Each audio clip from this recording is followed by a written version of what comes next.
अस्सलाम वालेकुम। Doctor Danish programme real focus के साथ हाजिर है। आपने पिछला व्लॉग देखा होगा जब मैंने आपको ये बताया कि अमूमन सियासी जमातें जो हैं वो जब इलेक्शन लड़ती हैं तो वो इलेक्शन लड़ने के लिए कौन से टूल्स इस्तेमाल करती हैं। और वो टूल्स मैंने बताया था कि इलेक्शन कमीशन जो वो इलेक्शन में लड़ने जाती हैं जब सियासी जमातें, तो वो असूली तौर पर सबसे ज़्यादा जो उनका इम्पोर्टेंट काम होता है वो ये होता है कि उनकी 5 साल, 3 साल, 4 साल जो भी कारकर्दगी होती है उसकी बुनियाद पर वो आवाम से वोट लेने जाते हैं। दूसरी जो इम्पोर्टेंट बात होती है वो ये होती है कि वो तंजीम होती है जो ऑलरेडी आवाम में मौजूद होती है, और आवाम में उस तंजीम के ज़रिए अपनी तंजीम को, क्योंकि कहा जाता है government under the control of party, अगर पार्टी मजबूत होती है तो हुकूमत तो आते जाते रहते हैं, लेकिन अगर पार्टी आपकी मजबूत है, तंजीम आपकी मौजूद है, तो हो सकता है आप एक इंतखाब हार जाएं, दूसरी इंतखाब फिर जीत जाएंगे। या हो सकता है अगर आपकी तंजीम बहुत अच्छा काम करे और हुकूमत बहुत अच्छा डिलीवर करे तो आप 1, 2, 3, 4, 5 इंतखाबात जीत सकते हैं। ऐसा भी होता है। तो कहने का मतलब यह है कि सबसे इम्पॉर्टेंट चीज़ होती है, जैसे मैंने कहा, कि हुकूमत की कारकर्दगी जिसकी बुनियाद पर अवाम दोबारा उनको वोट देते हैं या नहीं देते हैं, इसीलिए वो अपनी कारकर्दगी को सबसे अच्छा बनाती है। दूसरा, तंजीम की बुनियाद पे तंजीम को मजबूत करती है, तंजीम को ग्राउंड में लाती है। तंजीम इसलिए मजबूत होती है कि जब आप काम करते हैं, कारकर्दगी अच्छी होती है, तो लोग तंजीम की तरफ आ रहे होते हैं। तीसरी चीज़ जो होती है वो ये होती है कि जो आपका एजेंडा होता है कि जी मज़ीद आप क्या करेंगे, आपके प्रोग्राम्स होते हैं, आप मंशूर लेके आते हैं कि जी अब हमने ये किया 5 साल में तो अगले 5 साल में हम ये करेंगे, और अवाम ने अगर 5 साल में वो काम देखे हैं तो अगले 5 साल के लिए आपको दोबारा इस वादे पे आपको इलेक्ट करते हैं। लेकिन अगर किसी तंजीम के पास, किसी सियासी जमात के पास कारकर्दगी नहीं हो, उसकी तंजीम तबाह हो, उसकी कारकर्दगी सिफर हो और उसका कोई मंशूर ना हो, और जितने वादे उसने पहले भी किए हैं, जितने वादे किए थे जिसकी बुनियाद पर उसको आवाम ने किसी न किसी बुनियाद पर वोट दिया था, और जब 3 साल के अंदर में वो तमाम के तमाम वादे 1, 2, 10, 20, 100, 50 नहीं, जितने वादे किए थे वो सब के सब गलत वादे हैं, झूठे वादे हैं, कारकर्दगी नहीं है, तंजीम नहीं है, तो फिर सियासी जमातें इलेक्शन जीतने के लिए दूसरा तरीक़ाकार इस्तेमाल करती हैं, जैसे कि पीटीआई कर रही है। लोगों का दावा है, बड़े बड़े दानिश्वरों का, लोगों का दावा है कि जनाब वो अपना जो इस दफ़ा दोबारा इलेक्शन जीतने की कोशिश कर रही है, उसमें इस्टेब्लिशमेंट का बहुत बड़ा रोल था। 2018 का गिलगित बल्तिस्तान में बहुत बड़ा रोल था, आज़ाद कश्मीर में रोल था। गिलगित बल्तिस्तान और आज़ाद कश्मीर में लोग ये कहते हैं कि इस्टेब्लिशमेंट ने पीटीआई का झंडा तो लगाया, लेकिन उनके लोग हैं वो पीटीआई के लोग नहीं हैं, क्योंकि गिलगित और बल्तिस्तान और आज़ाद कश्मीर में जो भी कभी भी इस्टेब्लिशमेंट उसको, या हमारी जो रियासती इदारे हैं, कोई ऐसी हुकूमत वहाँ नहीं आने देगी जो उनसे कहीं क्लैश हो। तो इसलिए वहाँ पर इस्टेब्लिशमेंट का भरपूर रोल नज़र आया। अब जो दो क़ब्ल अज़ वक्त इंतख़ाबात की बात हो रही है, मैं फिर कह रहा हूँ कि मार्च और अप्रैल जो है वो इम्पॉर्टेंट है। अप्रैल और मार्च से पहले हुकूमत ख़ुद चाहती है कि इंतख़ाबात करा दें, और उसमें अहम तरीन ट्रांसफ़र और पोस्टिंग है जो मौखर की गई है हुकूमत की तरफ से, वज़ीर आज़म की तरफ से। मैं उसको किसी स्टेज पे बताऊँगा। तो उससे पहले उस वक्त तक जो है वो चाहते हैं कि ये इंतख़ाबात हो जाए। तो वो सहारा किसका ले रहे हैं? फिर इस्टेब्लिशमेंट का। लेकिन शायद इस दफ़ा इस्टेब्लिशमेंट जो है, जो मेजर इस्टेब्लिशमेंट है, मेन इस्टेब्लिशमेंट है, वो हुकूमत के साथ ना खड़ी हो, और इस गन को जो उन्होंने 3 साल संभाला है, और अब मुल्क के हालात ऐसे नहीं हैं कि वो इनको मज़ीद जो है इनको सहारा दे सके, जिसकी बुनियाद पर मुल्क में खाना जंगी हो सकता है। और ये भी एक बात दुरुस्त है कि वो अब रास्ता बदल रहे हैं और अपनी चॉइस जो उनके पास दूसरा और तीसरा आ चुका है उस तरफ वो काम कर रहे हैं। तो इस्टेब्लिशमेंट की गैर मौजूदगी, इस्टेब्लिशमेंट के जाने के बाद हुकूमत के पास, इमरान खान के पास जो सबसे बड़ा हथियार है इलेक्शन जीतने का, वो है इलेक्ट्रॉनिक मशीन, और जिसका मैंने जिक्र किया कि जी इलेक्शन कमीशन ने उसको मुस्तरद कर दिया है कि वो नहीं हो सकता। हालांकि हुकूमत अब भी चाहेगी, और हुकूमत कि उसी वक्त शिकस्त हो गई जब हुकूमत को ये पता चला कि इलेक्शन कमीशन ने इलेक्ट्रॉनिक मशीन के ज़रिए इंतखाबात को मुस्तरद कर दिया। ये उसका सबसे बड़ी ताकत थी हुकूमत की, और इसमें बहुत बड़ी धांधली होनी थी और पकड़ा भी नहीं जाना था और सारा कंट्रोल हुकूमत के पास होना था। तो गोया हुकूमत बहुत मातम बिसा हुआ है, बल्कि सफ़े मातम में मैंने लफ्ज़ कहा था। देखिए, इससे रिलेट करके मैं एक बहुत अहम बात करने जा रहा हूँ। दो काम जो हो रहा है वो बहुत ख़तरनाक हो रहा है। आपको मैं ले जाता हूँ पीछे माजी में। 1970 का इलेक्शन हुआ, आपको पता है तारीख का इलेक्शन था, जिसमें जुल्फ़िकार अली भुट्टो ने बड़े बड़े बुर्ज गिरा दिए थे, और वो इलेक्शन पाकिस्तान की तारीख का फेयर इलेक्शन कहा जाता है। और उसके बाद कबल अज़ वक्त इलेक्शन करा दिया जुल्फ़िकार अली भुट्टो ने। उनको मशवरा जिसने भी दिया, जिन एडवाइज़रों ने दिया, उन्होंने वो करा दिया। और हालांकि जुल्फ़िकार अली भुट्टो 77 का इलेक्शन भी जीत जाते, लेकिन कहा यह गया कि साबित हुआ इसमें कि जी उस वक्त धांधली हुई, और उस धांधली की बुनियाद पे एक तहरीक उठी, एक रिएक्शन आया अवाम का, उस इलेक्शन को एक्सेप्ट नहीं किया गया। मैं फिर कह रहा हूँ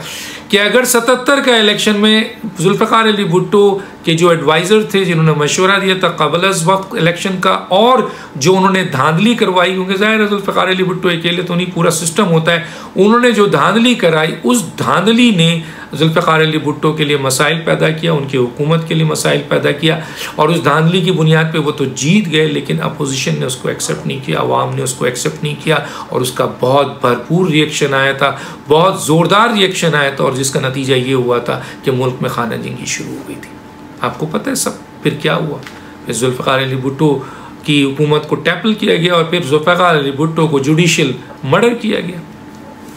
तो मैं इस हिस्से पे तो नहीं आ रहा अभी, जुल्फ़िकार अली भुट्टो को जो है वो जुडिशल मर्डर किया गया, उस पर हम प्रोग्राम करेंगे। लेकिन मैं ये बताना चाहता हूँ कि एक ऐसी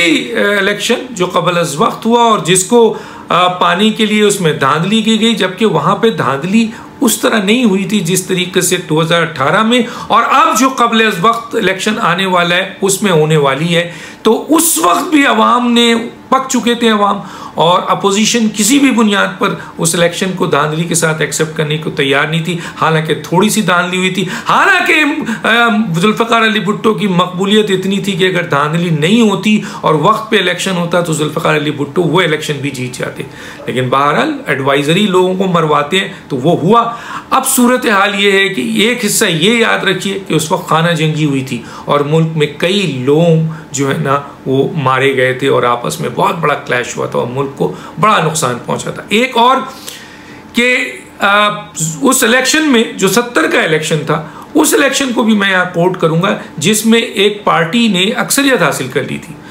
उस पार्टी को अक्सरियत मिल चुकी थी, और पाकिस्तान के उस वक्त के कवानीन के तहत जो भी SOP था कि जिसको ज़्यादा सीट मिलेगी ईस्ट पाकिस्तान और वेस्ट पाकिस्तान में, वो हुकूमत बनाएगा। तो उस वक्त जो है वो जो जमात जीती थी, जो जमात अवाम में मकबूल थी, जिसमें ज़्यादा लोग थे, उसको रोका गया, और उसको आपके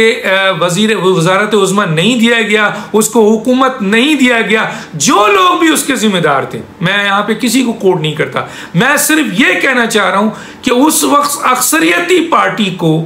अवाम की अक्सरियत ने जो वोट दिया, जो डब्बे से वोट निकल भी आया, उसके बावजूद उस अक्सरियती पार्टी को जब आपने हुकूमत नहीं दी, तो फिर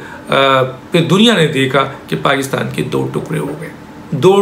गए। वो लोग जो पाकिस्तान के लिए मरते थे, जो पाकिस्तान के लिए नारा लगाते थे, जिन्होंने पाकिस्तान के लिए कुर्बानी दी, जिन्होंने पाकिस्तान में शामिल होने के लिए बेपनाह कुर्बानी दी, वो इस जुल्म की बुनियाद पर पाकिस्तान से अलहदा हो गए। तो कितना बड़ा नुकसान हुआ था जब एक अक्सरियती पार्टी को आपने जोर ज़बरदस्ती से उसका हक उसको नहीं दिया, अवामी मकबूलियत की जो वोट निकला वो उसको नहीं दिया। तो अब आइए यहाँ पर जो प्लानिंग हो रही है उसमें पहले मैं इसको डिस्कस कर लेता हूँ कि जिस प्लानिंग के तहत एक मकबूल तरीन सियासी जमात, सिर्फ एक नहीं है बल्कि PDM है, वो PDM की इस वक्त जो मकबूलियत है वो बहुत बड़ी मकबूलियत है। PMLN की जो मकबूलियत है वो बहुत बड़ी मकबूलियत है। PMLN की मकबूलियत और PDM की जो मकबूलियत है अवामी तौर पर, उसको किसी सूरत में भी रोकने की कोशिश की जा रही है, उसको आवाम की भरपूर आपके सपोर्ट के बावजूद, और जब इलेक्शन होगा तो वो वोट डलेगा वो सारा, और अगर वो वोट डलेगा तो फिर 2/3 मेजॉरिटी आएगी। देखें, आपने गिलगित बल्तिस्तान में कर लिया, बर्दाश्त कर लिया, आज़ाद कश्मीर में कर लिया, बर्दाश्त कर लिया, लेकिन आइंदा इलेक्शन एहसन इकबाल ने वाज़े तौर पे कहा था कि अगर आवाम के वोटों को चुराया गया, डाका डाला गया, तो इस दफ़ा खाना जंगी होगी। और मुझे भी ये लगता है कि अगर इस दफ़ा इलेक्शन चुराने की कोशिश की गई, धांधली करने की कोशिश की गई, एक बड़ी सियासी जमात को, अवामी सियासी इत्तेहाद को अगर अवाम के वोटों के खिलाफ उनको हराया गया और एक ऐसी पार्टी को लाया गया जो डमी है, जो नाकारा है, जो नाकाम है, उसको जिताया गया, या किसी और तरीके से हुकूमत बनाई गई और आवाम के फैसलों को नहीं माना गया, तो डर है कि इस दफ़ा भी मुल्क में बड़ी खाना जंगी हो सकती है। 77 के इलेक्शन के हवाले से भी मैंने बात बताई, और एक अक्सरियती पार्टी जो 70 का इलेक्शन जीती थी उसको नहीं दिया गया। बिल्कुल यही सूरत हाल आज पाकिस्तान में PTI इलेक्ट्रॉनिक मशीन के ज़रिए, एक तरफा इस्लाहात के ज़रिए और गैर कानूनी, गैर आइनी तरीके से दबाव डालकर हुकूमत में इदारों को इन्वॉल्व करके, इदारों के अहम तरीन लोगों को अपनी मफादात के ऊपर, ज़ातियात के ऊपर दबाव डालकर जो है उनसे फ़ायदा उठाकर आप अगर इलेक्शन में धांधली करना चाहेंगे, और वो धांधली इस दफ़ा एक्सेप्टेबल नहीं होगी, और उसका नतीजा ये निकलेगा कि मुल्क में खाना जंगी होगी, मुल्क में खाना जंगी की तरफ जाएगा। अल्लाह मेरी ज़बान को जो है वो कबूल ना करे, लेकिन हालात उसी तरह बता रहे हैं 77 वाले। अगर PTI ने अपनी नाकाम, नाअहल हुकूमत और गैर मकबूल जो हो चुके हैं, ज़बरदस्ती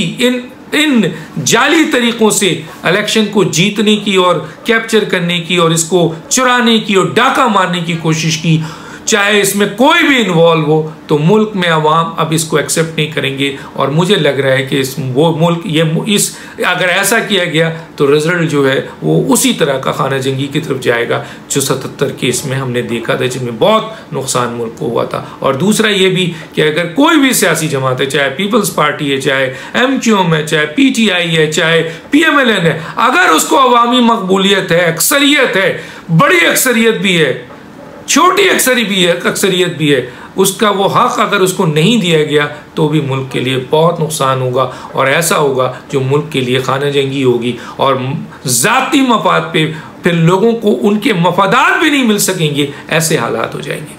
तो इसलिए मुल्क को एक खाना जंगी से बचाने के लिए, मुल्क को तो मजीद तबाही से मचाने के लिए, मुल्क को 70 वाले हालात से बचाने के लिए, मुल्क को 77 वाले इलेक्शन के बाद के हालात से बचाने के लिए, यकीनन इस मुल्क के अहम तरीन लोगों को मुल्क के मफाद में फैसला करना चाहिए। एक फेयर इलेक्शन हो, जो जीतता है उसको हुकूमत दे दीजिए। डॉक्टर दानिश को याद दीजिए। अल्लाह हाफिज़।